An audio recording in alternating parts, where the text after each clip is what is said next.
y ninguno se la queda. ¿Le pongo un poco más? No, muchas gracias. Sí, mujer, échale un poco. Esas cosas ni se preguntan.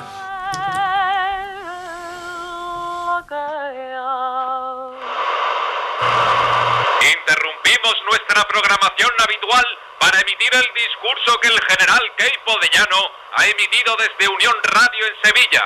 Según parece, algunos militares se han levantado contra el gobierno del Frente Popular. Sevillanos, a las armas, la patria está en peligro y para salvarla, unos cuantos hombres de corazón, unos cuantos generales, hemos asumido la responsabilidad de ponernos al frente de un movimiento salvador que triunfa en todas partes. El ejército de África se apresta a trasladarse a España para tomar parte en la tarea de aplastar a ese gobierno indigno que se había propuesto destruir España para convertirla en una colonia de Moscú. Todas las tropas de Andalucía con cuyos jefes he comunicado por teléfono obedecen mis órdenes y se encuentran ya en las calles. El general Villabrille, todas las autoridades de Sevilla y cuantos simpatizan con él y con el titulado gobierno de Madrid están detenidos y a disposición. Sevillanos, la suerte está echada y decidida por nosotros, y es inútil que la canalla resista y produzca esa algarabía de gritos y tiros que oís por todas partes. Tropas del tercio irregulares se encuentran ya en camino de Sevilla y en cuanto lleguen, esos alborotadores serán cazados como alimañas. ¡Viva España! ¡Viva la República! Esto no puede traer nada bueno. Se veía venir. Nos está bien empleado. ¿Pero qué dices, hijo? Cualquier cosa será mejor que el desgobierno que hay ahora. Sí, claro. Cualquier cosa que mantenga ricos a los ricos y más pobres a los pobres. Mira, la República es un caos. Es normal que la gente de orden trate de controlar la situación. ¿Gente de orden? Porque vayan armados son gente de orden. Las armas no le dan la razón. Que hubieran ganado las elecciones. Cállalo ya, caramba, que siempre está ahí igual con la dichosa política. Ay, ¿por qué no podemos vivir en este país como Dios manda? Tú deja a Dios en paz. Que los curas tienen mucha culpa de todo esto. Otro que bien baila. Por Dios bendito. ¿Tú qué opinas, Malcolm? Siendo periodista y además de fuera tendrás una visión más neutral de las cosas, ¿no? Bueno, tú lo has dicho, Rafalo. Soy periodista y soy inglés. Pero no me paga para que opine. Aunque por lo que veo, la cosa es más que preocupante. Señora Paquita, muy rica la cena. Ahora debo retirarme a trabajar. Creo que nos espera una noche muy larga. Buenas noches. Buenas noches.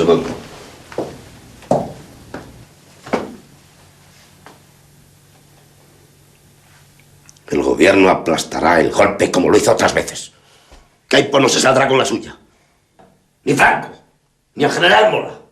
Son muy pocos. No conocéis a Queipo.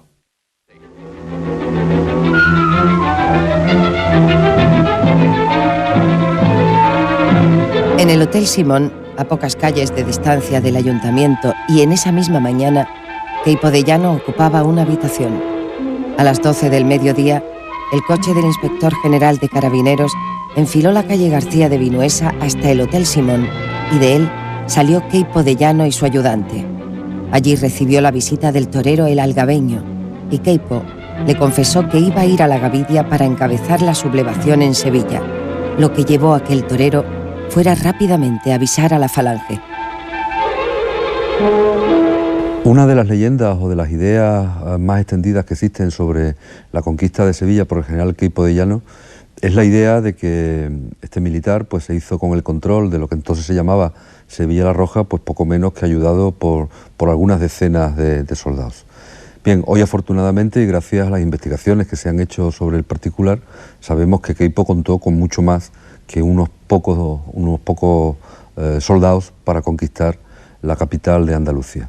Hoy sabemos, por ejemplo, que 2 años antes del 18 de julio, en abril de 1934, a las afueras de Sevilla, en lo que hoy son los terrenos de la Universidad Laboral, pues se reunieron 600 requetés, 600 jóvenes pertenecientes a la milicia armada del Partido Carlista, perfectamente uniformados, y que realizaron diversos ejercicios militares delante de Falconde y de las autoridades de la Comunión.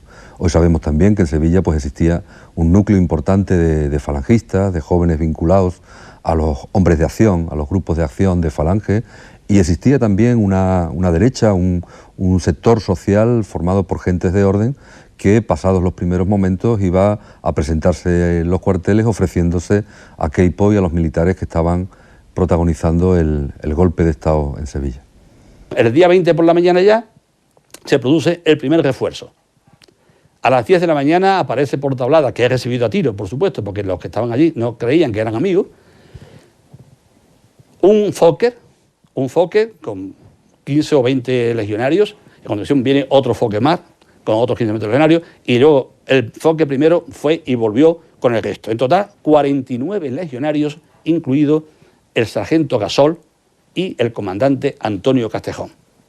Estos señores son el primer refuerzo que tiene Queipo, y Queipo automáticamente coge los micrófonos de Unión Radio Sevilla y se dedica a proclamar: sevillanos, estamos salvados, ha llegado el ejército de África.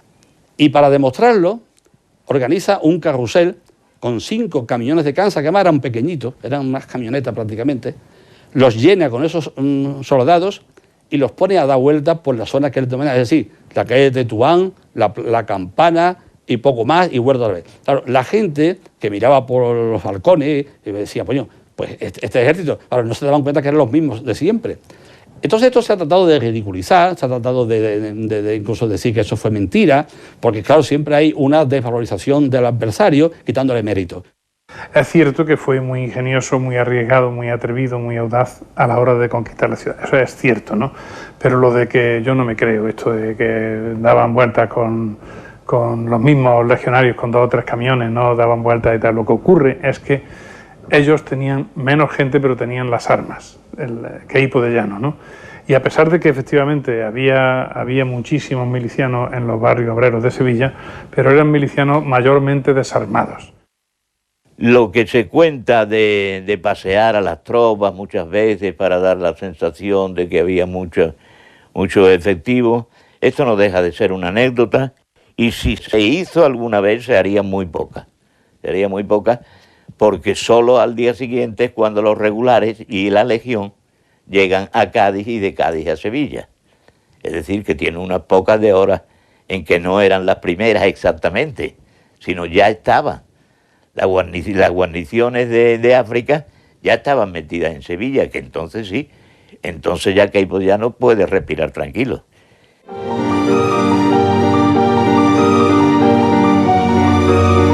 Si Cádiz no hubiera sido triunfada la sublevación, no hubiera terminado por agotarse, por consumirse la de Sevilla, el ejército de Marruecos no hubiera podido proyectarse en ese puente aéreo y posiblemente la historia de la Guerra Civil Española se hubiera escrito de una forma muy distinta. Desde esa mañana se conoció lo que había pasado al norte de Marruecos, la sublevación de parte del ejército en el norte de Marruecos, y aquí en Málaga ya había habido unos contactos previos. Queipo de Llano había hablado también con algunos jefes militares, con algunos mandos militares que logró que se fueran para su causa.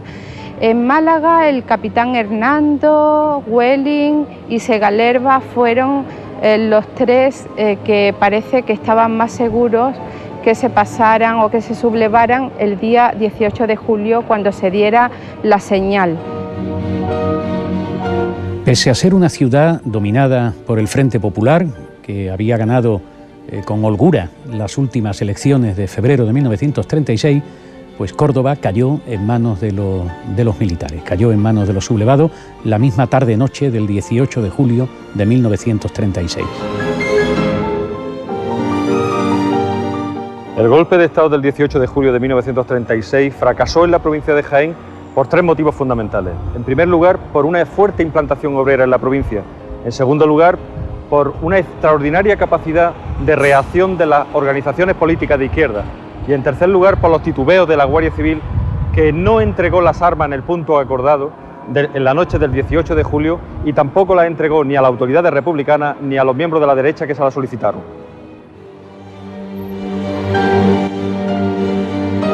El día 18 de julio, cuando se sabe ya que está en marcha el golpe desde el día antes, ¿no? Se sabía ya en toda España, ¿no?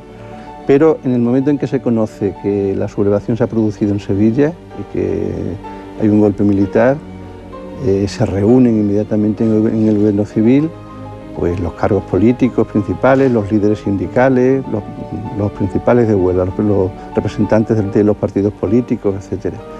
Y desde ese mismo momento se produce un movimiento que a la par existe también en Madrid, y es la orden del general Poza de organizar una columna mixta formada por mineros y por guardias civiles y por carabineros que vaya a Sevilla a sofocar el golpe. En Granada el golpe militar triunfó enseguida y es un buen ejemplo de la crueldad de la represión, porque la violencia no sirvió para vencer una batalla, después fue utilizada como castigo, como arma de terror. No hay oposición porque nadie tiene pistolas, ni mucho menos ametralladoras, ni nada. Y Granada cae sin apenas una sola pérdida, una sola baja de los rebeldes. Una de las características que definieron la sublevación militar en Almería fue precisamente el retraso en su ejecución. Se sabe que en toda España la sublevación comenzó a partir del día 17 de julio, mientras que en Almería las tropas se iban a la calle el día 21. En esos 4 días, del 17 al 21, Almería vivió una situación tensa porque, por un lado, los partidarios de la sublevación pues, se esforzaban para intentar que las tropas se vayan a la calle, tanto los partidarios civiles como aquellos jefes militares que querían que la guarnición se sumara a la insurrección.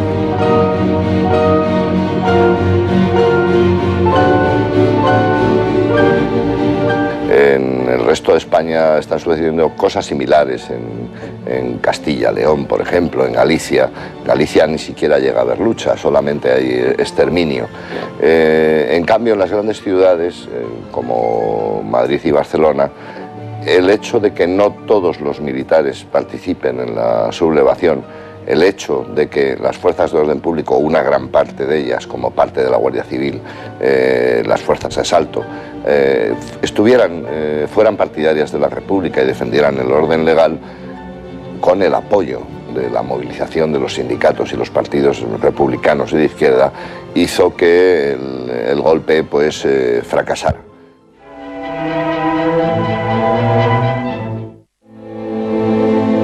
Mi padre era conocido precisamente no por ser muy favorable a la República. Entonces, claro, podía ser sospechoso que alguien eso. Entonces tenía que disfrazar todo el asunto como 2 señores que iban con 2 rubias.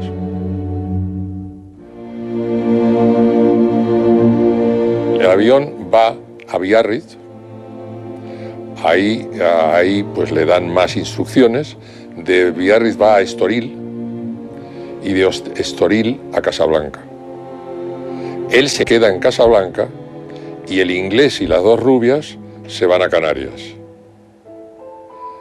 Y entonces ahí es donde está Franco esperando, le dicen que el avión está listo, entonces Franco va al avión y se encuentra con mi padre en Casablanca. La noche del 18 de julio, Franco y mi padre durmieron en la misma habitación, que como él me decía, dice, dormir poco, hablar mucho. Bueno, porque estaba, claro, lleno de ideas y de planes que nadie sabía muy bien si iban a salir bien o iban a salir mal, ¿no?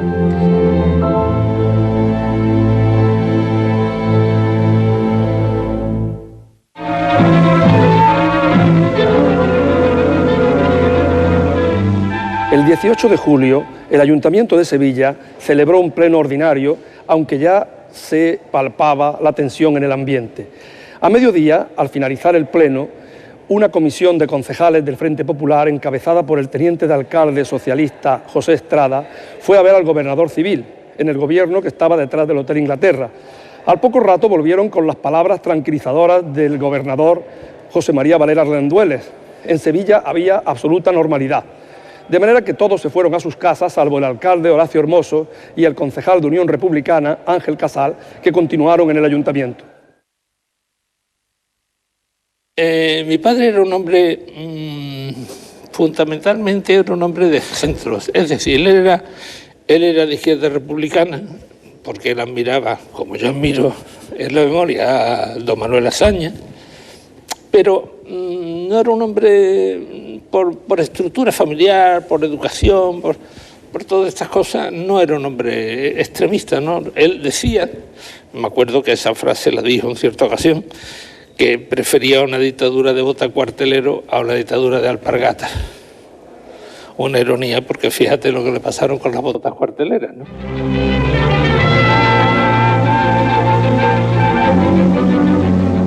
Por esta puerta trasera introdujeron los oficiales golpistas de Sevilla al general Queipo de Llano en la jefatura de la segunda división orgánica. El capitán Carrillo lo trajo en su coche particular hasta aquí y aquí lo recibió el capitán Gutiérrez Flores, que lo ocultó en su habitación de soltero de los altos del edificio. Queipo, entre el 17 de julio y el 22 de julio, tuvo 17 momentos en que todo lo tuvo perdido. Es decir, para salir corriendo. Y por circunstancias excepcionales, inexplicables, además, ellos dicen que providenciales, y hay que aceptarlo, Queipo consiguió volver la tortilla a su favor. Hoy sabemos que la sede de la Capitanía, que es de donde iba a partir el levantamiento militar, pues registraba una inusitada presencia de militares que no tenían por qué estar ahí, lo cual nos da también una idea del alcance, de lo extendido que estaba la conspiración entre la guarnición militar de la sede de la Segunda División.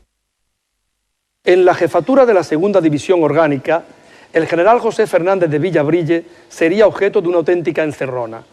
A mediodía del 18 de julio, al finalizar una reunión de jefes de cuerpo de la guarnición, viene a su despacho acompañado del general Julián López Biota, de los ayudantes de ambos y del comandante de Estado Mayor Francisco Hidalgo. Observa el general jefe de la división, observa el general Villabrille, que son muchos los oficiales que entran y salen al Estado Mayor, y sospecha que van en busca de instrucciones para proceder al golpe, porque de sobra sabe él los manejos conspirativos del comandante Cuesta. De manera que ordena taxativamente al comandante Cuesta que mande de vuelta esos oficiales a sus cuarteles. El comandante Cuesta, en lugar de obedecer, entabla una tensa discusión ante el despacho del general Villabrille con su jefe. Entablan aquí en este mismo patio una tensa discusión rodeados de oficiales de la guarnición y otros que no son de la guarnición y también han venido al cuartel general de la misma. En ese momento, el capitán Gutiérrez Flores, que tiene escondido en su habitación de soltero al general Queipo de Llano, lo hace bajar por esta misma escalera. Baja el general Queipo de Llano, acompañado de su ayudante, acompañado del capitán Arjona Brieva y acompañado del capitán Gutiérrez Flores, y lo enfrentan al general Villabrille. ¿Qué vienes a hacer aquí?, le dice este a Queipo. De sobra sabe él lo que viene a hacer Queipo. Viene a presionarlo una vez más para que se una a la conspiración y al golpe. Queipo de Llano, general, pues no tiene inconveniente ninguno en entrar en el despacho del propio Villabrille. Dice, te adhieres al movimiento o ahora mismo te mato. Y le puso la pistola suya en la mesa. Y Villabrille, que era amigo suyo, le dice, bueno, haz lo que quieras, pero hombre, me parece muy fuerte. Yo desde luego no me sublevo. Yo he jurado defender la Constitución y la República y defiendo la Constitución y la República. Yo creo que hubo algo más que no dicen los historiadores o que no saben los historiadores, porque es muy extraño que cuando se desata ya la violencia en Sevilla y en todos los terrenos y en todos los territorios, Villabrille salva la vida. Hoy tenemos confirmación de que el comandante Cuesta se reunía a las 3 de la tarde del pasado viernes 17 con los comandantes de la Guardia Civil, Santiago Garrigós y Ramón Rodríguez. Garrigós le aseguró que todas las fuerzas de su mando se sumaban al golpe, aunque temían la resistencia de la Guardia de Asalto. En la madrugada se incorporaron oficiales y jefes de guarnición de Sevilla que han velado durante toda la noche las armas, a la espera del alzamiento. En esa misma noche se personaron ante el gobernador civil, el secretario provincial del Partido Comunista Español, Manuel Delicado, y el líder del Sindicato Comunista de Obreros del Puerto, Saturnino Barneto, para ofrecerse en la defensa de la República. Parece ser que Varela decidió con ellos la suspensión del desfile militar y del funeral por Calvo Sotelo que iba a tener lugar en la Plaza del Salvador. Pero Delicado y Barneto no lograron que el gobernador repartiese armas entre las organizaciones obreras si se producía la sublevación. Seguiremos informándoles en próximos noticiarios. Ahora les dejamos con unos minutos de música. Desde luego que así es imposible hacer frente a la sublevación. ¿Pero cómo les iban a dar armas a los obreros? Pues dándoselas. Eso provocaría un baño de sangre. O tal vez lo evite. Cualquier medida es buena para detener a los golpistas antes de que la cosa no tenga vuelta atrás.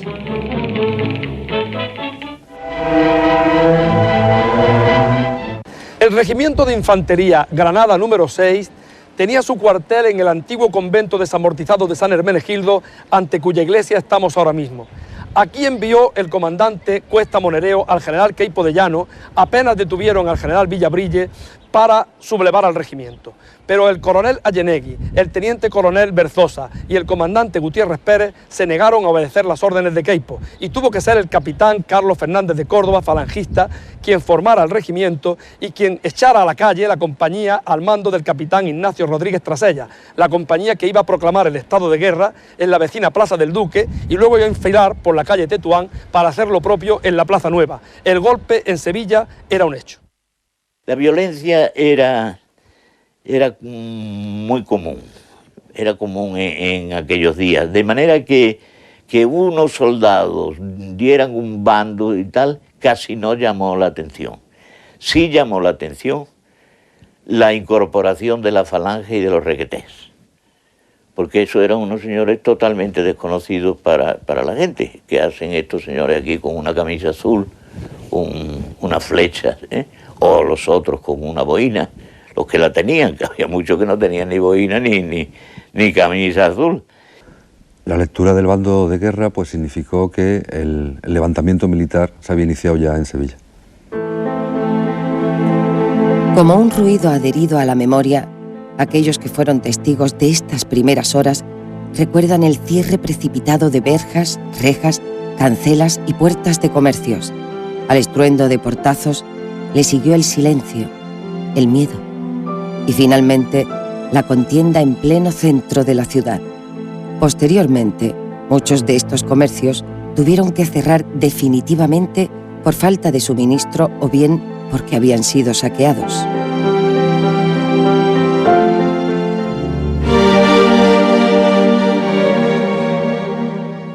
En previsión de que la sublevación de Marruecos pudiera ser secundada en Sevilla, la Guardia de Asalto ha tomado posiciones en la Telefónica y en el Hotel Inglaterra, que sirve de escudo al gobierno civil. Ha desplegado también 3 blindados en la Plaza Nueva. Sin embargo, cuando llegan las tropas sublevadas de infantería por la calle Tetuán y entran en la Plaza Nueva, en un primer momento los oficiales de asalto y los oficiales de infantería simpatizan y confraternizan, porque dicen los de infantería que vienen a declarar el estado de guerra en nombre del gobierno de la República.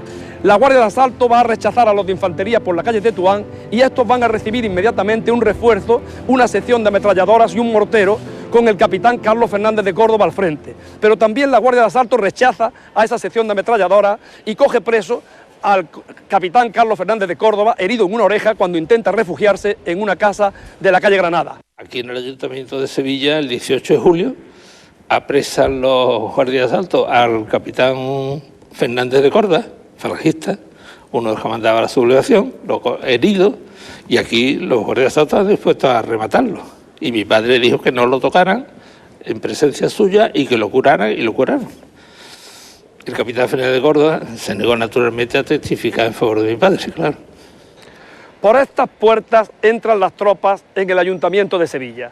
El comandante Núñez, con un piquete de soldados, aporrean una de las puertas y desde dentro el alcalde Horacio Hermoso ordena a la Guardia Municipal que abra las puertas y no ponga resistencia a las tropas sublevadas.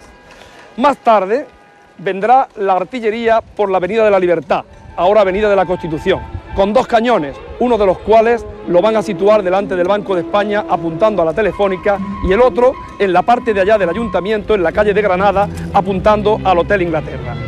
El cañón que ponen delante del Banco de España dispara varios cañonazos contra la Telefónica, uno de los cuales vuela a la cabeza del teniente de asalto Ignacio Jiménez, que con una ametralladora defiende el balcón principal del edificio. Y después de este cañoneo asaltan el edificio de la Telefónica y detienen a algunos de los defensores de la Telefónica, a algunos de los guardias de asalto. Valera Rendueles se va a encontrar entre la espada de tener que hacer frente a unos militares que se han levantado contra el gobierno, pues con los escasos medios con los que cuenta, pues apenas la Guardia de Asalto y algunos milicianos, miembros de los sindicatos que espontáneamente aparecen en el gobierno civil y que se disponen a defenderlo de los militares, y la espada de su negativa, de la negativa por otra parte que recibe de su superior, que es el presidente del gobierno, Casares Quiroga, de no entregar armas al pueblo. Mientras tanto, la Guardia de Asalto resiste la embestida de las tropas sublevadas en la Plaza Nueva, hasta que éstas, desde la Plaza Nueva, cañonean el Hotel Inglaterra, y cuando ocupan este Hotel Inglaterra y toman posiciones en las azoteas, destruyen el aparato de telégrafo que el gobernador tiene en la azotea del gobierno civil.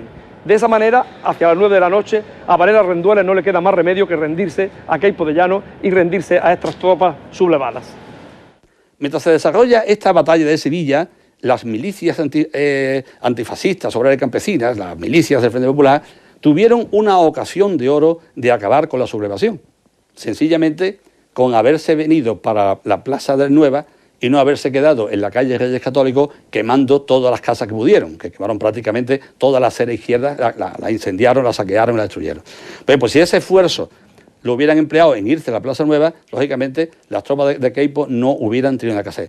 Desde el momento en que la artillería se subleva en Sevilla y pone los cañones a disposición del movimiento o del alzamiento, ya Sevilla está ganada para los sublevados. Valera Rendueles, tras una resistencia de unas cuantas horas en el gobierno civil, en torno a lo que es la Plaza Nueva, el Hotel Inglaterra, pues va a entablar negociaciones telefónicas con Queipo de Llano. Él cuenta en sus memorias que lo que exigió para rendirse fue que se respetase la vida de las personas que estaban junto a él defendiendo el gobierno civil, cosa que después no sucedió. Queipo de Llano en ese sentido pues no fue fiel a la palabra que había empeñado con Valera Rendueles. Mi padre lo detienen aquí y lo pasan, como a todas las autoridades, a la prisión provincial. Allí está hasta el 13-14 de septiembre, porque hay una carta en mi casa que es la última que se ve que le escribió a mi madre, que mi madre guardó, las demás las quemó.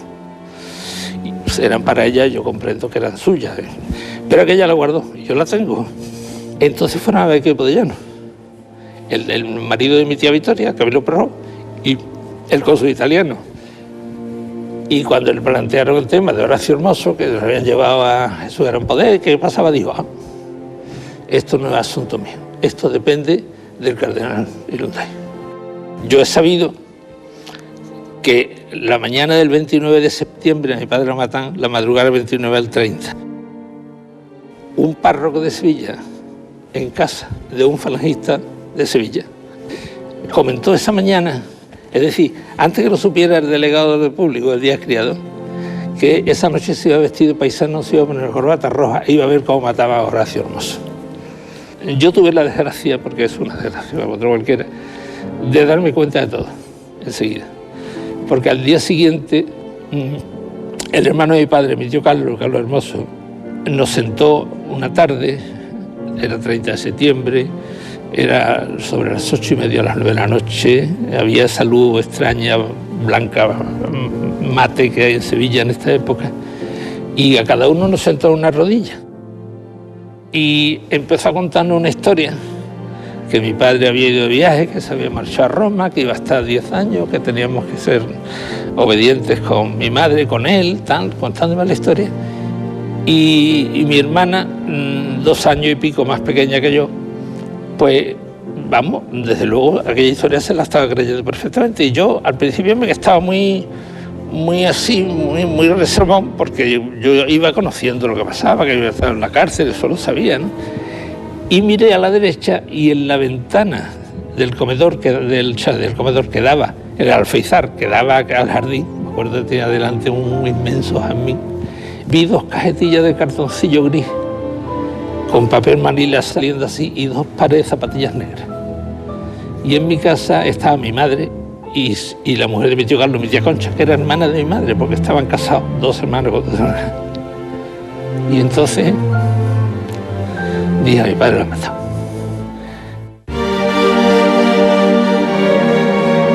Una vez tomados a cañonazos la Telefónica y el Hotel Inglaterra, hacia las 9:30 de la noche del 18 de julio, los golpistas de Sevilla son dueños de las principales calles céntricas y de los principales centros oficiales y de comunicación: Correos, Telefónica, Ayuntamiento, Gobierno Civil y emisoras de Unión Radio.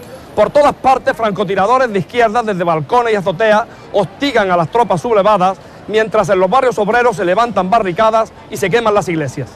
El mismo día 18, en la calle Sierpe, hoy ocupa ese local una caja, no sé qué caja es, pues al lado estaba la Casa Correo, donde hoy es el Círculo de Labradores. Y había un buzón de un león muy grande y allí eché la carta, que no llegaría a su poder a Julio Rey de Alda. Yo salí y oigo, cuando iba por la Plaza del Salvador, porque yo estaba escondido en la Cuesta del Rosario por allí, ¡viva España! Pero yo entendí ¡viva España! Vi unos soldados así. Digo, adiós, adiós. Porque yo sabía del manifiesto que se había puesto, que había escrito José Antonio a los militares, esa cosa. Digo, adiós, vaya por Dios. Pero llego hasta casa, pero están allí hablando, y bueno, vamos a ver.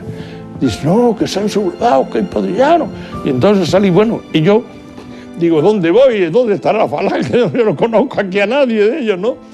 Entraron en Triana y lógicamente se encontraron pues unos efectos devastadores, pues toda la calle Castilla, como he dicho antes, totalmente plagada de todo tipo de muebles y de ropa y de cosas de estas, los destrozos de la O y muchas cosas más, y muertos.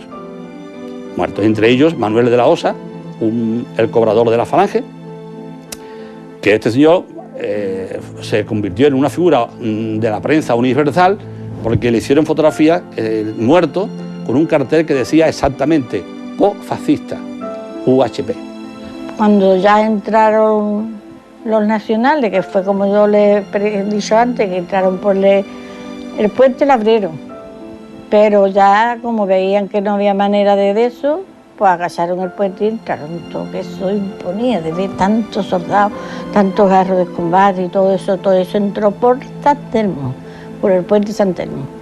Y entraron en los Remedios, en lo que era campo aquello. Y como esa mujer y el marido habían dado muchos mitis, pues vinieron por ellos. Nosotros, hoy a la gente están de otra manera, pero nosotros callados, nosotros no decíamos ni si estaba, si no estaba, ellos ya negros viendo, porque me acuerdo que eran, yo no sé, a qué, me parece que sería, porque eran unos monos azules lo que llevaban y un gorro con un bolón. Fulanito de allá, que salga. Y todo el mundo callado. Porque ya habían vuelto alguna familia otra vez a la casa y empezó a tirar tiros, así al aire. Y entonces el hombre salió y dice, no tira más tiros que nosotros nos entregamos, y bajaron los dos, amanecieron después muertos. Pues recuerdo la noche aquella que estaban todos los vecinos contemplando lo que pasaba, y dice, está ardiendo en la calle Reyes Católicos. Efectivamente, la calle Reyes Católicos, como eran casas todas de próceres, los Marañón y toda esta gente, les habían metido fuego y estaban ardiendo todas. Y luego, pues claro, también supimos que habían ardido todas las iglesias de la Macarena y de la calle San Luis, empezando por San Gil, y que la Macarena se había salvado porque días antes habían tenido la precaución de esconderla, de quitarla de en medio y esconderla. Y se salvó porque la metieron en un cajón que ponía frágil. Yo me creí que frágil era un producto en aquella época, cuando después dieron la noticia. Y había estado metida en unas cuadras que había en la calle Orfila, frente a la iglesia de los Panaderos. En la Alameda de Hércules, esquina con la calle Lumbreras, en el mismo sitio donde se ha levantado la moderna comisaría de policía, estaba el cuartel de la Guardia de Asalto. Apenas salieron las tropas sublevadas a la calle, aquí acudió una masa de sindicalistas sevillanos a pedir armas, y aquí le repartieron hasta 80 fusiles el capitán José Álvarez Moreno y el secretario provincial del Partido Comunista, Manuel Delicado. Al mismo tiempo, una masa de obreros trianeros se acercaban a la maestranza en el Paseo de Colón en busca de armas también. pero ya los golpistas habían ocupado el edificio y lo recibieron a tiros, haciéndole 11 muertos en el Paseo de Colón y la calle Temprado. Y a partir de aquí, a partir de la Alameda de Hércules, en todo el sector nororiental de Sevilla, en la Sevilla del hambre, de la miseria, de la pobreza, del paro, en la Sevilla proletaria, a partir de la calle Peral, de la calle Antonio Susillo, de la calle Arrayán, de la calle Inocentes, de la calle San Luis, de la calle Relator, se levantaron barricadas contra el golpe militar a partir de la misma tarde del 18 de julio. Pues una vez tomada Triana el día 21, al día siguiente, el día 22, ya se inicia con una estrategia militar con 3 grandes columnas, una que entra por la calle San Luis, otra por San Julián y otra por los Terceros, se inicia ya el asalto al Moscú sevillano. Esa es infinitamente mucho más cruenta la batalla que la de Triana, porque esta gente se hicieron fuertes en el colegio, en la iglesia de San Luis concretamente. Ahí estaba Andrés Palatín, de líder de los sublevados, y entonces la batalla duró desde las 2:30 más o menos hasta las 8:30 o las 9 de la noche. Aunque luego después, los días siguientes, hubo también algunas pequeñas cosas, pero lo fundamental fue eso. Pero hubo que emplear 3 columnas militares. Una vez tomado Triana y el Moscú sevillano, se puede decir que ya Queipo, el día 22, tiene Sevilla. Había un bar que era Eusebio y había una carnicería que era de Gamito. Y entre esas dos cosas pusieron las barricadas, muchos sacos, por ahí los tíos con los fusiles. Como eso era estrecho, allí pusieron la barricada. Y hasta un hombre que se vino detrás de mi madre, que llevaba una pistolita chica, y mi madre miró para atrás. La pobre le dio un susto horroroso. Dice, no, señora, no. Sigue usted para adelante que la vamos aguardando. Me acuerdo de esas palabras, de ese hombre con la pistolita, que nos llevó hasta el final de la calle Feria, que había una de sangre por la calle Feria. Usted conoce que había habido alguna matanza o algo. Allí había una de sangre horrorosa.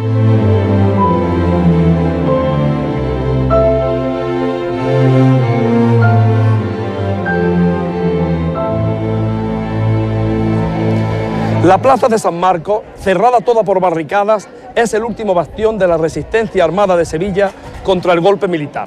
Además de este sector nororiental del casco antiguo, se levantan barricadas contra el golpe en Triana y en San Bernardo.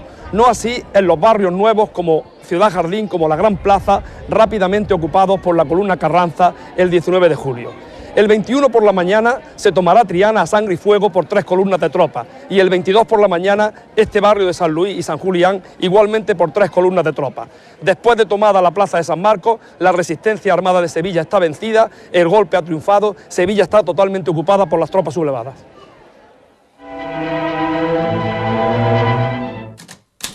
Hoy, 18 de julio de 1936, el curso de la historia de España parece haber dado un giro rotundo y radical hacia no se sabe dónde. Sí parece seguro que el derramamiento de sangre va a ser inevitable. Firme nuevamente Malcolm Rubin, 18 de julio 1936.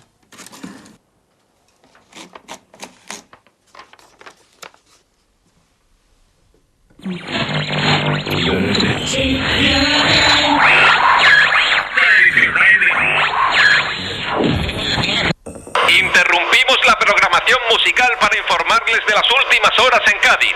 Nos llegan noticias de que el general Varela ha conseguido hacerse con el mando en la ciudad. El general ha contado en todo momento con el apoyo del gobernador militar López Pinto y con el jefe de la base naval de Cádiz, el vicealmirante Gámez Fossi. Les seguiremos informando en el próximo noticiario.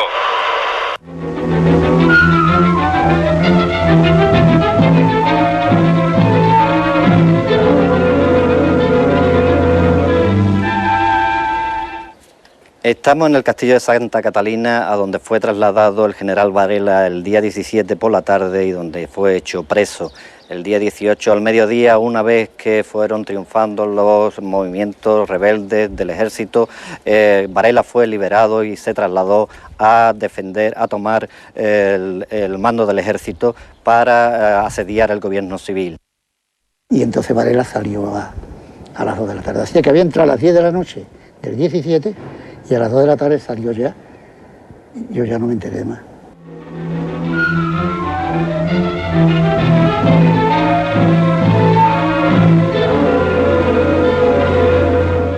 El gobernador militar López Pinto convocó en este edificio el antiguo gobierno militar a una reunión a distintos oficiales. Aquí se elaboraron los planes estratégicos para tomar el gobierno civil y para hacer triunfar el golpe de Estado. A ella se incorporó el general Varela, que salía entonces liberado del castillo de Santa Catalina. En ese momento se elaboró también el bando de guerra que posteriormente sería leído en la Plaza Argüelles. Cuando el día 17 de julio por la tarde se tiene noticia en Cádiz, en el gobierno civil, el gobernador, que es Mariano Zapico, Menéndez Valdés, de que se produce la sublevación militar en África, en Melilla concretamente, del Ministerio de la Guerra llega una orden al gobernador disponiendo la detención de Varela. No porque hubiera noticias concretas y fidedignas de su implicación, sino como una medida cautelar y preventiva, puesto que Varela había estado ya también detenido y preso por el intento de la Sanjurjada de 1932.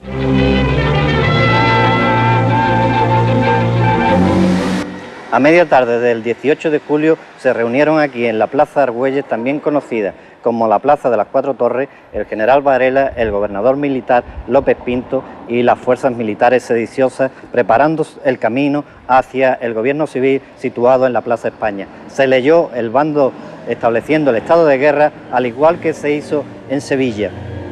Se prohibían las manifestaciones, se prohibía el uso de armas, se prohibía todo tipo de actividades que pudieran ir en contra del estado de guerra establecido. De esta manera se establecía ya el camino hacia la toma del edificio del gobierno civil, en donde aún quedaban las fuerzas defensoras de la legalidad republicana. Los militares sediciosos establecieron los puntos estratégicos a partir de la Plaza de las Cuatro Torres y en los edificios colindantes. También ocuparon la parte trasera del edificio del Gobierno Civil y del Palacio de la Aduana, en donde situaron un cuerpo de infantería. Empezaron el tiroteo y en ese momento, después de una pequeña refriega, Varela ordenó parar los disparos y envió a parlamentar al comandante Colombo Baturones.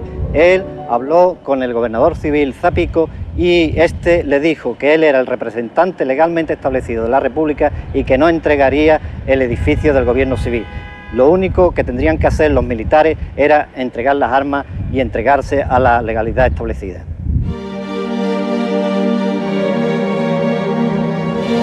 El Palacio de la Aduana es la sede del Gobierno Civil, de la Diputación Provincial y de la Delegación de Hacienda.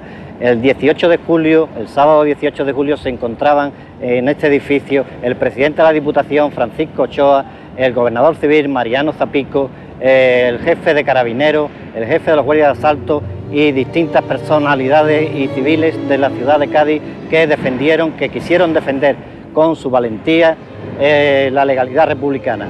Ellos aguantaron hasta la madrugada, hasta la mañana del día 19, que apareció en el muelle el barco Churruca, que traía fuerzas de regulares traídos desde Marruecos. En ese momento Zapico entendió que no podía hacer nada frente a los militares sediosos y presentó la bandera blanca de la rendición.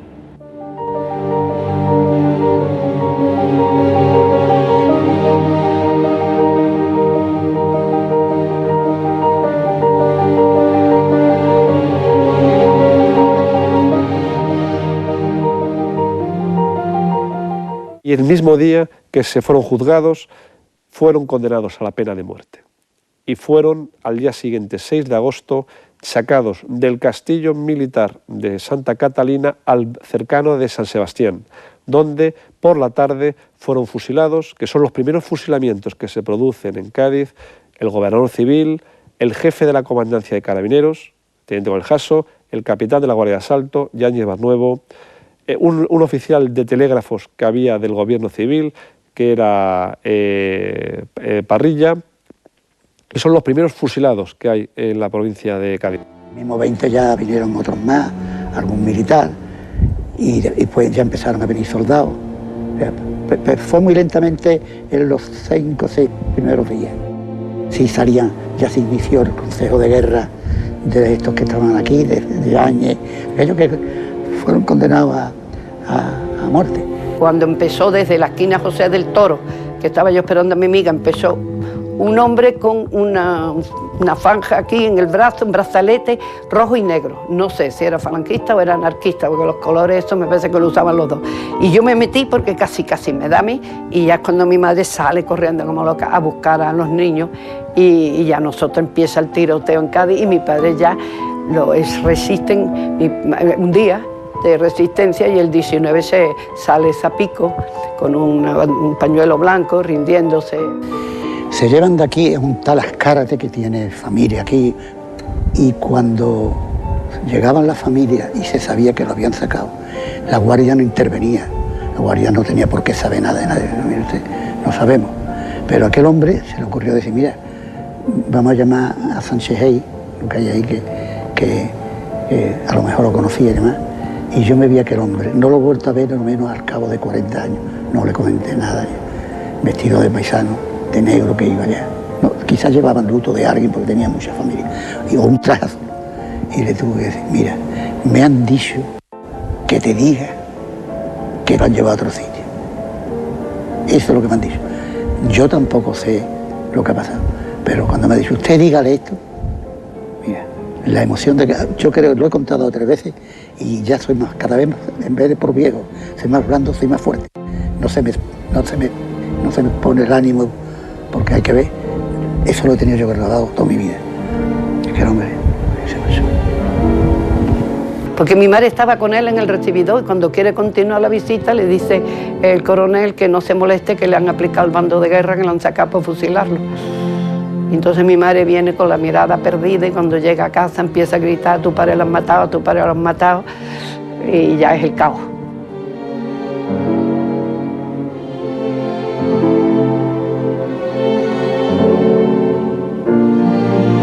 En el caso concreto de Cádiz, hubo focos de resistencia en el gobierno civil, en correos, pero la verdad fueron sofocados de una manera inmediata y reprimidos de una forma cruel.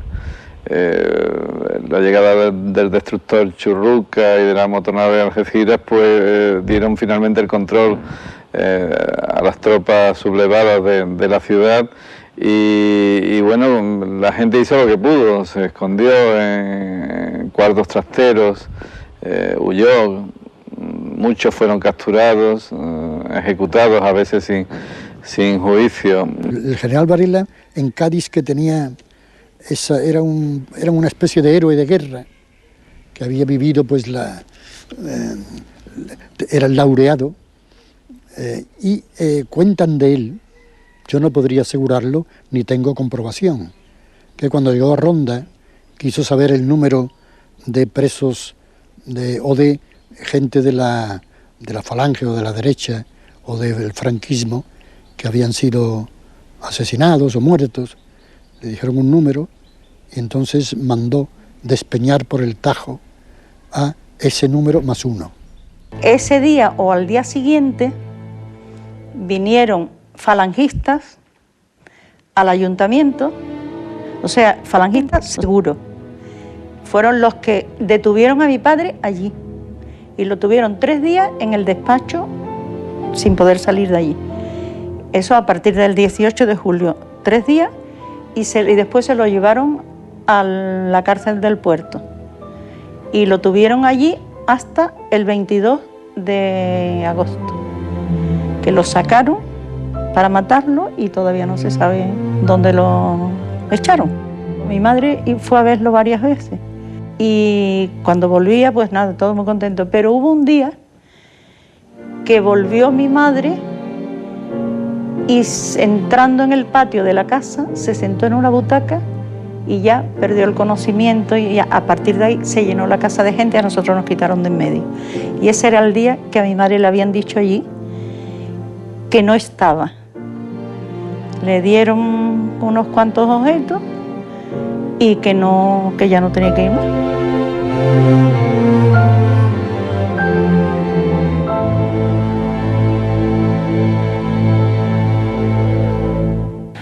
El objetivo inmediato que ellos se van a plantear es la ocupación de la provincia. Ellos no miran más allá de la frontera de la provincia, simplemente el territorio gaditano. Y dentro del territorio gaditano hay evidentemente unos puntos que tienen un valor estratégico y y que son, en principio, la capital, Cádiz, San Fernando, por la base naval, Algeciras, por el puerto, y también va a ser un centro estratégico que es importante controlar, Jerez de la Frontera. Lo que fue la expansión de la sublevación militar en la provincia de Cádiz atendió principalmente a dos causas. Una, en función de que las fuerzas que hubiera del Ejército, de la Armada, de la Guardia Civil o de Carabineros decidiera adherirse en el primer momento a la sublevación militar, o que los representantes del Frente Popular, a través de los partidos políticos y de los sindicatos afines, tomaran medidas cautelares y preventivas. Eso fue lo que decidió que el día 18, el 19 y el 20, determinadas poblaciones de la provincia de Cádiz estuvieran afectas y hubiera triunfado la sublevación militar en las mismas, o hubiera triunfado la posición de quienes permanecían leales al gobierno de Madrid. De la guerra civil recuerdo sobre todo los disparos callejeros en la calle Las Carreras, ruidos que llegaban a casa, alarmas, y luego un hombre que apareció muerto, que vimos desde el balcón, desangrándose en la acera, los disparos de los fusilamientos al amanecer. Todo esto formaba un conglomerado de zozobra.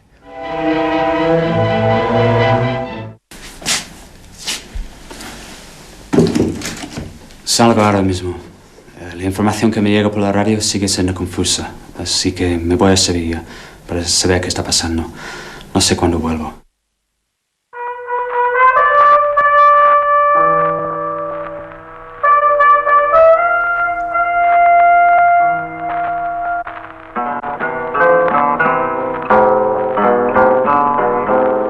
Silencio en la noche, ya todo está en calma, el mundo no duerme.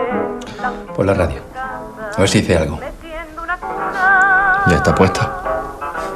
Esa no. Busca la otra. La otra no dice nada más que mentira. Bueno, aunque tengas razón ahora, es lo mismo. No es momento de escuchar música. Córdoba también ha tenido incidencia el alzamiento militar. En la mañana del 18 de julio, el alcalde de Córdoba, Manuel Sánchez Badajoz, hizo instalar en el ayuntamiento un aparato de radio y el Partido Comunista celebró una reunión en las dependencias municipales. Tras conocer el levantamiento en Marruecos, el gobernador civil, Rodríguez de León, descartó, a pesar de la tensión acumulada, la posibilidad de repartir armas entre el pueblo. Por su parte, el coronel Cascajo no se movió de su despacho en toda la mañana a la espera de una llamada de Queipo de Llano que se produjo a las 2:30 de la tarde. Queipo ordenó la proclamación de un bando de guerra que prohíbe la presencia de grupos por las calles y que todo el mundo entregara las armas en un plazo de 4 horas. La llamada de Cascajo y Queipo fue escuchada por el policía de servicio de teléfonos, que alertó al gobierno y a la Casa del Pueblo. El 18 de julio en Córdoba a las 2:30 de la tarde se recibió la orden del general Queipo de Llano de Sevilla pidiéndole al coronel Cascajo que editara él también, lo mismo que él había hecho en Sevilla, el bando de guerra.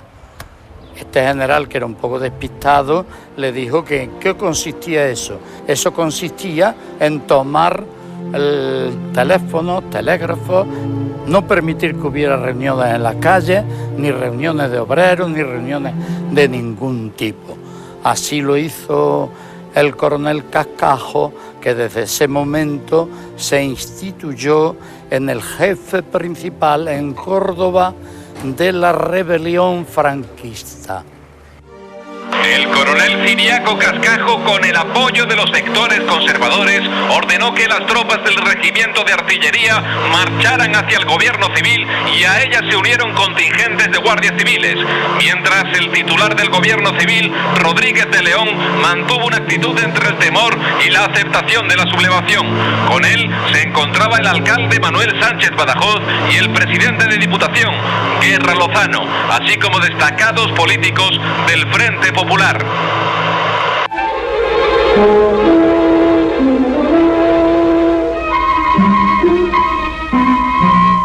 En ese momento se produce el último acto de la República en Córdoba, que es cuando el comandante zurdo, con una pistola en la mano, obliga a salir al capitán Tarazona de una ventana del gobierno y hace la rendición.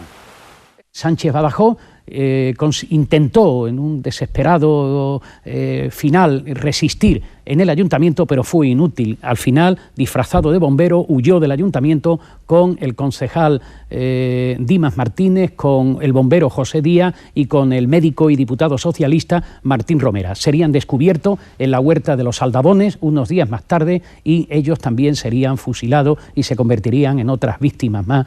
A últimas horas de la noche del 18 de julio de 1936, Córdoba había caído en manos de los rebeldes.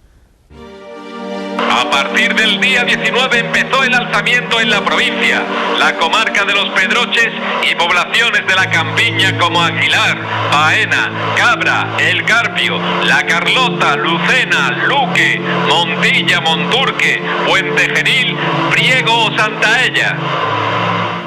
La parte sur de Córdoba cayó con rapidez en poder de los golpistas. La Guardia Civil se hizo con el control de casi todas las localidades.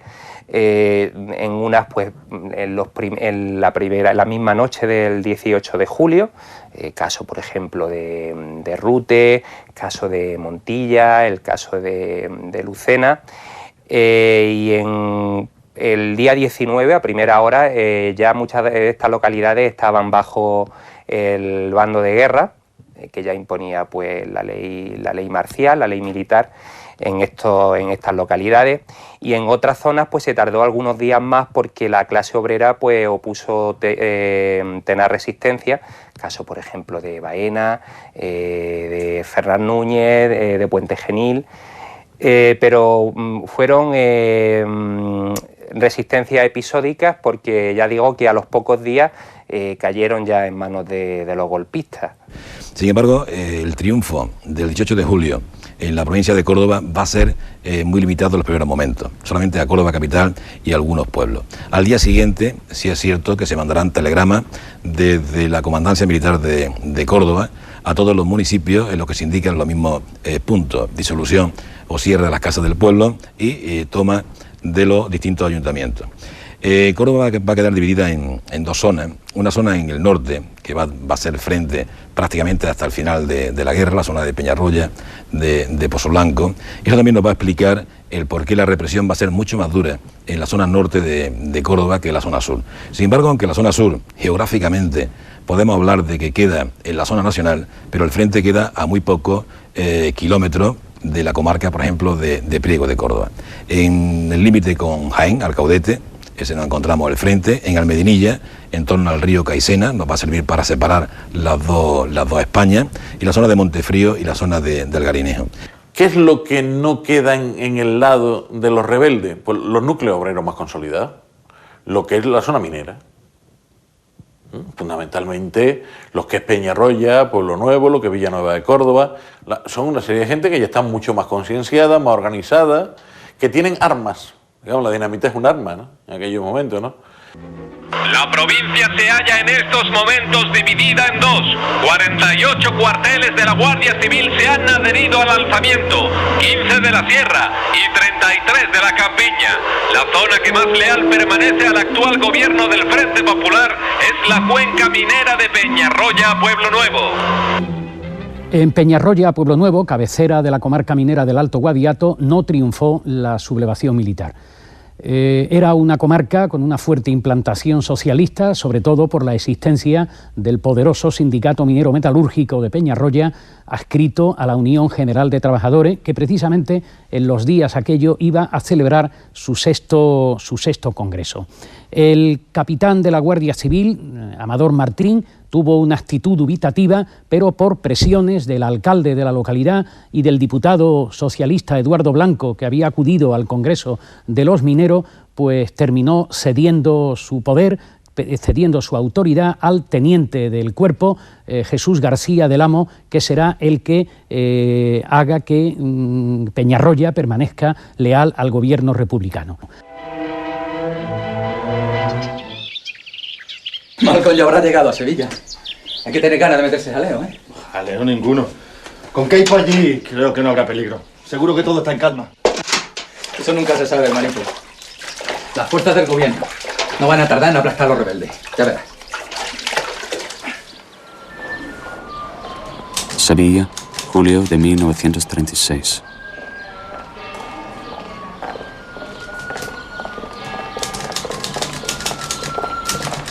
El control del aeródromo de Tablada por parte de las fuerzas rebeldes ha sido básico para su alzamiento contra el gobierno de la República Española.